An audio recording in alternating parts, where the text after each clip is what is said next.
You found Why We Are Christians. My name is Kent Philpott, and this is a conversational interview program. And we're going to be talking to Leslie Lakes. Hi, Leslie. Hi, Kent.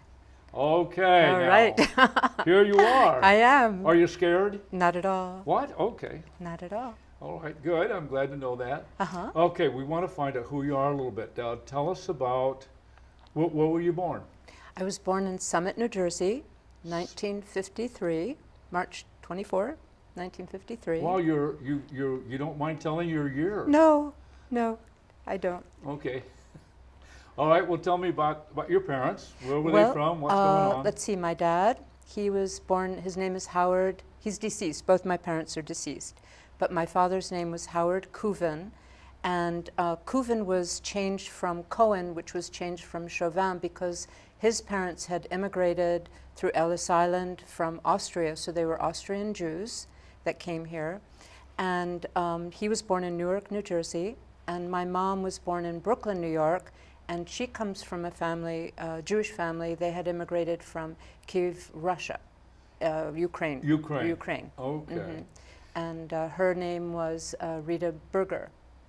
Berger? Berger. Okay. So you were actually born there in Summit. What was Summit, New Jersey like? Well, I didn't live in Summit. I was born at the hospital in Summit, and then they moved to Westfield, New Jersey, and then from there they moved to Plainfield, New Jersey.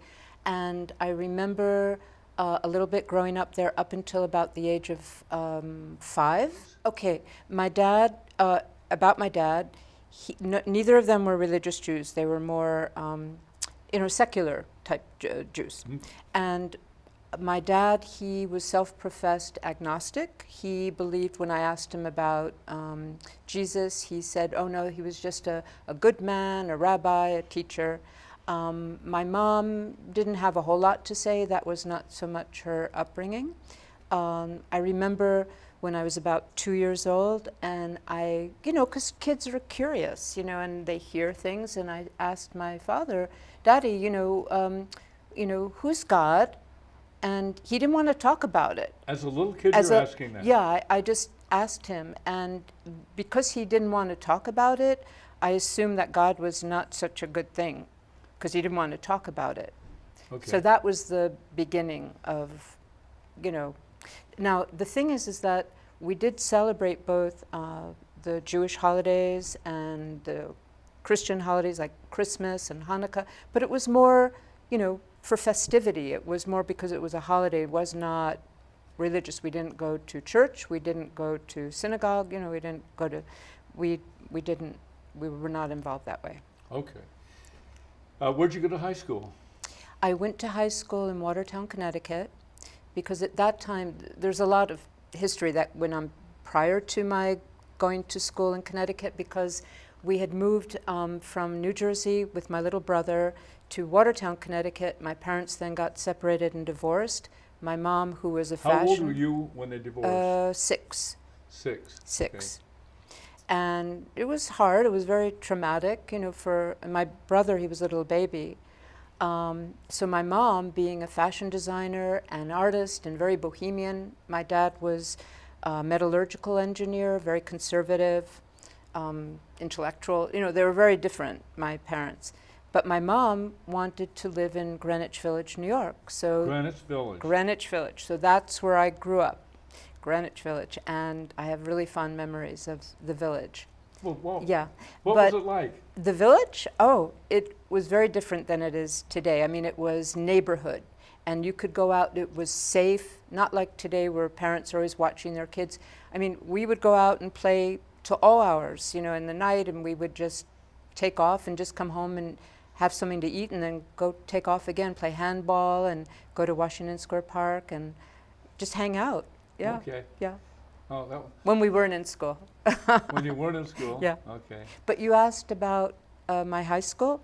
So what happened was my mom we moved from one apartment to another in Greenwich Village, and we moved into the basement apartment of a brownstone on West 4th between 12th and Jane. And the man who lived right above us, He was also Jewish, but a professor of mathematics. He was teaching at Hofstra University, and my mom started an affair with him, and then she got pregnant. She had my baby sister. They did get married, but he got an appointment to teach at the University of the Sorbonne in Paris. So my mom, just being a fashion designer and artist, she's like, yes, we're going to Paris. So at the age of 14, we went to Paris, and I came back a year later. Everybody else stayed there, my brother, my sister, my mom, my stepdad, but I came back to live in Connecticut and finish up high school. So that was Watertown, Connecticut. Yeah, it's a crazy family. Wow, that's Everyone's got different last crazy names. upbringing, Yeah, Leslie. it was really crazy. Yeah, different. Yeah, a little different. Oh, yeah. Okay. High school, what kind of a kid were you? Real studious. Now this is a rock and roll era. Were you a rock and roller? No, No. I was a real serious kid. I was very serious student, made National Honor Society. I didn't get involved in any group activities. I was more of a type of person, I like to be one-on-one. So like any friends, I wouldn't get together with a lot of, groups of teenagers. Mm-hmm. Wasn't into drugs, wasn't into drinking, and it wasn't because of really any teaching that came down, from my parents. It was me. It was coming from me. I wanted to be very natural, to be lucid, and I just was applying myself. I was very ambitious, and wanted to apply myself scholastically. All right. Mm. Did you play any sports? In high school? No, but I was really good in gym. I mean, I didn't like to play group sports, but I did like the gymnastics, like the tumbling and the ropes and the parallel bars, and that was fun. Okay, after high school, what happened? Let's see. After high school, let's see what happened. I decided that I wanted to leave home. I was 18, and I was very independent, and I wanted to leave, and my dad said, no, you're not. And I said, yes, I am. No, you're not. I said, yes, I am. So he finally gave me his blessings, and I went to the University of Connecticut in Waterbury, Connecticut. And at that time, I hooked up with another student who I eventually got married to. So that's what happened. I didn't finish the university, but I did go to the University of Connecticut for a couple of years. Okay. I assume you're living with your father. Well, at that time, When you came back from France. when I came back from France, I lived with my dad and my stepmom. So you got married. I got married. I got married at the age of 20.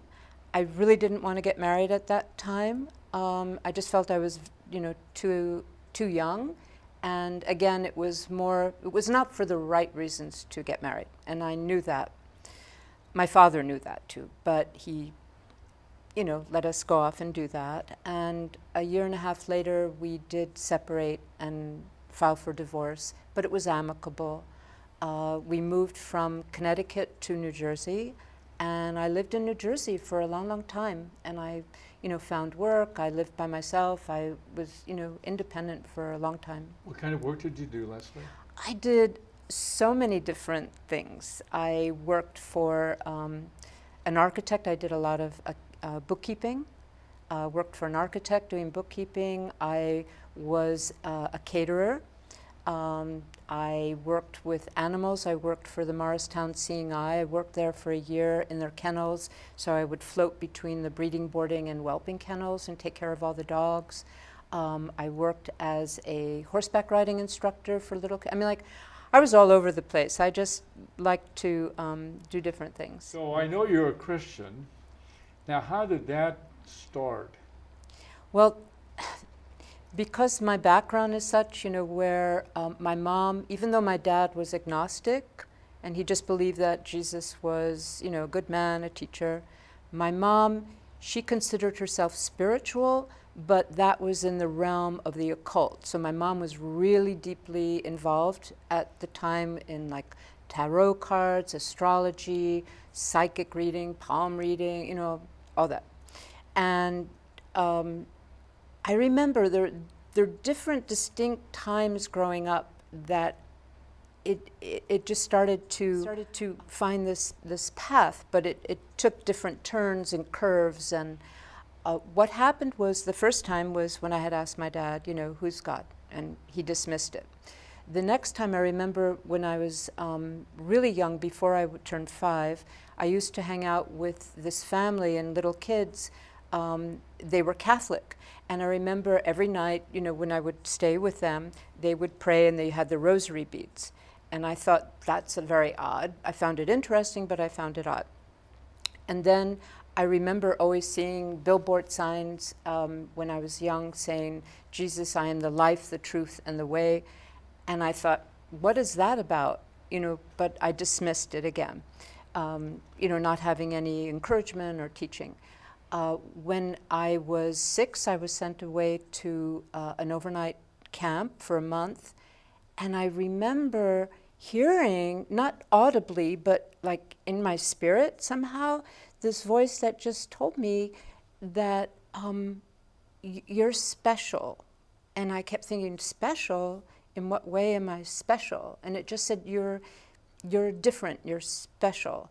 And also I realized that I had to make a decision. I mean, this is crazy because for a 6-year-old, but I felt like I had to make a decision. Was I going to stay in the world, and I don't mean like die or stay alive, but stay in the world system and be a part of it, or not be a part of it? And it was a momentous decision, and I realized I really don't have a choice. I have to be a part of the world system. And then a few years later, going to the same summer camp, you know, year after year, I was maybe about 8 years old, and one of the counselors wanted to introduce me to a church service. So I went with her, and I found it interesting, but pretty boring. I don't know. And you're 8 years old at this time. Yeah, I'm 8. Because I had no other, you know, nobody else, you know, was taking me or showing me. So this counselor, she said, come with me. And she just wanted to introduce me. And I don't know whether it was Presbyterian or Episcopalian or Methodist. I don't know what the denomination was, but it was kind of boring. And I just said, okay, you know, let that pass. When I was about 9 years old, I remember coming home. This was still living in Greenwich Village, and I was coming home from a babysitting job. And I remember still, you know, there was a lot of strife between my mom and my dad, and fighting, and then my stepfather was in the picture. And I had that same kind of voice tell me, you don't belong to your parents. You belong to God, just as they don't belong to their parents. You don't really belong to them. You were not created by them. You were created by God. I mean, and this is just coming out of the blue. So I took that in. Then years later, when I was 16, living at my dad's house in Watertown, Connecticut, I remember being upstairs in one of the bedrooms. And at this time, you know, by this time I've heard of Buddhism and Baha'i faith and Christian faith and Catholic faith and all these different religions. And I'm thinking to myself, you know, there's a difference between believing in something and knowing something as true. And I was almost like, you know, from a bird's eye view, like looking down and like seeing all, like a smorgasbord, like, you know, all these different religions and beliefs. And I thought, you know, there can't just be this smorgasbord that whatever you pick, there has to be an absolute truth. I was convinced of this, but I didn't know what that was. And I remember standing in that room and praying, and I said, God, I know there has to be an absolute truth, and I want to know what that is. I don't want to just believe in something just because it's convenient or it's familiar or it's comfortable. Whatever that absolute truth is, I want to know it. And just prior to that, when I was 13 and I was sent away to a boarding school in Florida, I remember walking one night, and I remember a praying again, and I asked God, I said, before I die, please make me wise. I mean, like, again, this kind of crazy, because what 13-year-old prays to be wise, and what 16-year-old wants to know the absolute truth? And again, these are things that are just coming to me. If we fast forward to 1980, I was 26 at the time, living with a 20-year-old man. And I didn't know that I was pregnant. I didn't know that I had got pregnant. And I was coming back, I was food shopping at a supermarket. And I had my, cart filled with groceries. And all of a sudden I doubled over in pain. I just had to leave everything. And I made it out to the telephone, payphone. We didn't have cell phones at that time. And I called my boyfriend's mom, who lived nearby, to get me. And she took me to her place, to her house. And since she was a nurse, she recognized the signs of shock, because I just was white as a sheet and broke out in a sweat. And she immediately called the ambulance and took me to the nearest hospital. And when they examined me, they realized that I had an ectopic pregnancy that had ruptured the fallopian, and I was hemorrhaging. So they rushed me up into the emergency surgery, and the next thing I knew, it was the next morning, my mom was there. But the most interesting part of this is that a neighbor who was Christian from where I was living, she came the next day, and she brought me this book called Hinds' Feet on High Places. Oh, yes. Are you familiar with that book? Sure. Well, I started to read that book. I was in the hospital convalescing for about 4 or 5 days. And reading this book, it was as if this, again, that still, small type of voice, not audible, but just kind of like a voice inside, your spirit. And it was so gentle, and I've realized ever since, the Holy Spirit talks to you, and he never beats you up. He's always firm and sure, but very gentle and quiet and confident. But it was like somebody had just did this, like, Leslie, look over here, and just turn my head and orientation 180 degrees spiritually around, and it was like this whole spiritual world had opened up for me. And when I came back, after I left the hospital, my boyfriend, who I was living with, he wanted to go fishing that same day. And so here I am at home crying. So my neighbor came, the same woman who gave me the book. She said, "That's it. You're not staying here. You're coming and staying with me and my husband." And I never went back. And I remember they prayed with me. They gave me a Bible to read. And I had never read a Bible. To me, growing up in a family that was not religious, a Bible was either a book that you put your right hand on to swear, in a court of law, or it was to sit on a desk in a hotel to collect dust. It just But this was very important, because I remember opening up this Bible. I think it was a King James version, but I read a couple of paragraphs, and don't even ask me, I don't know what part of the Bible it was or what it was. But I read 2 paragraphs, and I closed the Bible, and I was convinced, without a shadow, that this was inspired by God and not written by man, because what I read was not man's nature. Intellectually, if it was to be written by man, like so many people say, oh, it's just man wrote it. Because if man wrote it, it's man's nature and his perversions and his lusts and his desires and everything that man is about, it would have been oriented to that. This was completely the opposite. This was foreign. This was like, just crazy. This could not have been written by man. So I started to go to church service with them. I opted to be water baptized. I got water baptized in someone's pool. Did they dunk you? Yeah, they dunked me. Must have been a Baptist church. I don't remember, I really don't. But it was in a pool, someone's pool. And the night that I came back from being water baptized, I remember, and here I am like a newborn newbie. And I remember saying, I will pray to Jesus and I will be blessed. That's all I said. I will pray to Jesus and I will be blessed. I said that to myself, and I fell asleep. And in the middle of the night, I woke up. I thought I was dying. I didn't know what was going on because I had this sensation. It was like I was being scanned. It was this energy, this pulsating energy that just entered from the crown of my head, and it was scanning my whole body, like out through the extremities, right through to my toes. And I sat up and I didn't know. I was like, what is going on? Am I dying? Am I dying? And it just went out.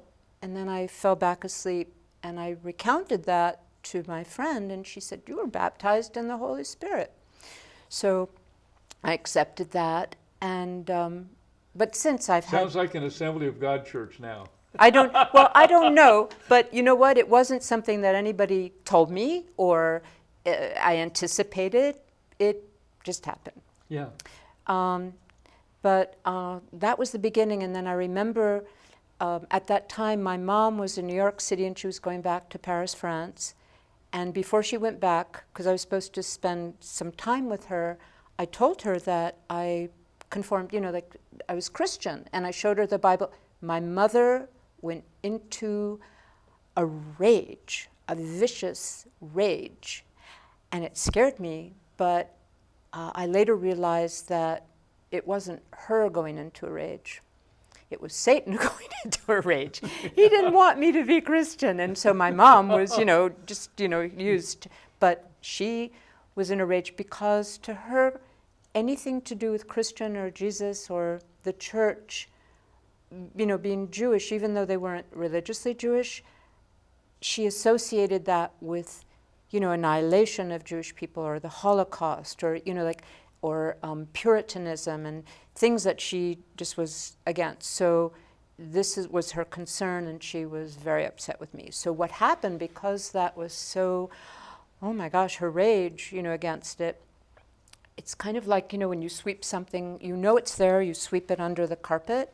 So it's kind of like I took my Bible and just not physically or literally, but, just sat on it. So my experience I sat on. And that was 1980, and it wasn't until 1994, so we're fast forwarding again. And I'm living in New Jersey, and I'm going to the local YMCA in Montclair, New Jersey, and there was this woman, her name was Eunice, African-American woman. She was a towel attendant in the women's locker room, and there was something about this woman.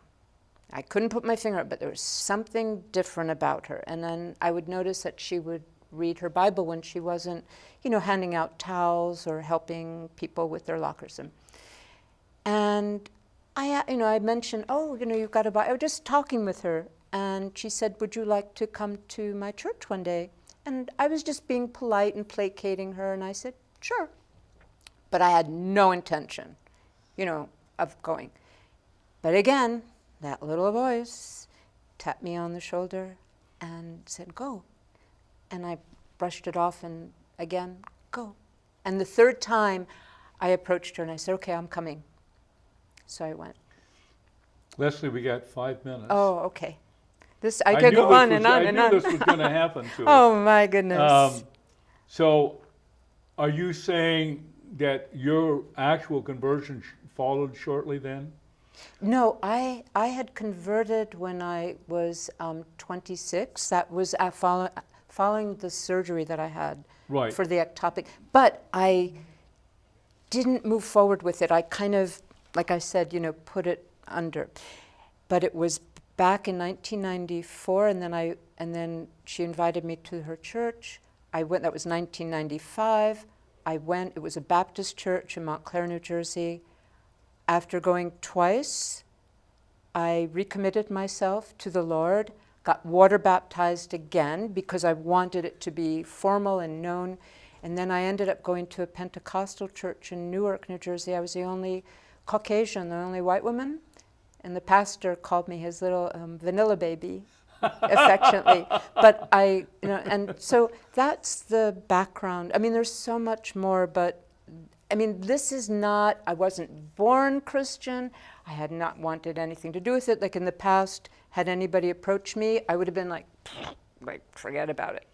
But things come about. It's an evolution, and God has his hand on it. I mean, like, I don't know how to say it, but he just has his hand on you, and somehow he's going to take you through different periods in your life. Now, Leslie, Yeah. now we got 3.5 minutes. Oh, boy. Now, what are you Yeah. doing now? Oh, right now I have a nonprofit here in Marin County. It's called Prison Arts Touching Hearts. And I work with incarcerated artists from all over the country, and we do a lot of different exhibits and fundraising events.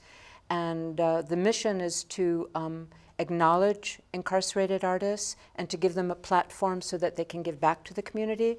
But this came about because just as the scripture, all have sinned and fall short of the glory of God, well, so have inmates, and so have I, and so have, and I don't know, God just planted this seed in my heart, and to work with people who are behind bars. There's so many ways to be imprisoned. And So both of us Yeah. have spent a lot of time at San Quentin. oh Prison. yeah, I've been to San Quentin. Now, you're at Yeah. San Quentin, and you have. And you too? What are you doing at San Quentin?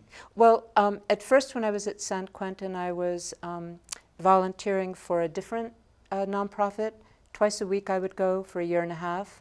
But then I wanted to start writing to inmates, and that was not, like that was contradictory to my going in as a volunteer, so I had to make a decision. Right. So I decided, okay, that's fine, I'll pull out. I don't need to, I waived my privilege to go in as a volunteer so that I could, write to inmates and visit inmates. Okay. One-on-one.